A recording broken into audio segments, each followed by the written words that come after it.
26 ka pasahero apil na ang driver o konduktor gidala gilayon sa tambalan human na disgrasya ug giingong nabarinto sa sitio Bandihan Barangay Salong, Dakbayan sa Kabankalan, ganiyang buntag alas 8 sa buntag Pebrero 9, 2024. Matugpasan kay lab na informasyon human ninawat ang inspektor gawat ang kini og break o nidaili sa dulong lubalhin sa dalan sa maonis butang barangay.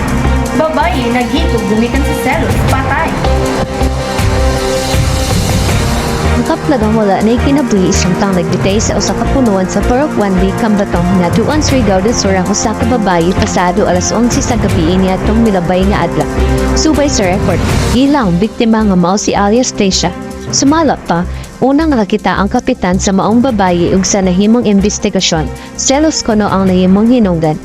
Saksi matod pa ang mga silingan sa biktima ug paon sa magseros ug mag-away ang biktima ug ang live-in partner niining giilang si Aglas Jericho.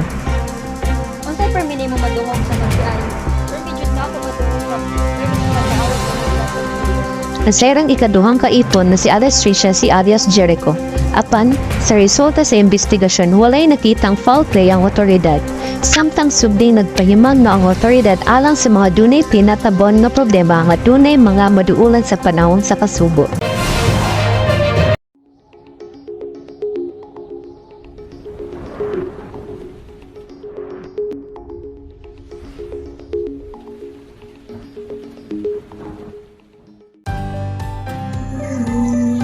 Mao kini ang update sa atong panahon karon, Marso 13, 2024. Diri sa may Luzon, adunay mga pag-ulan din sa may Legazpi, Tayabas, Tagaytay, Cabanatuan at lalong-lalo na sa Baguio. At sa Mindanao naman, adunay mga pag-ulan din sa may Butuan, Cagayan de Oro, Davao, General Santos, Cotabato, Zamboanga Hulu at lalong-lalo na sa Caraga.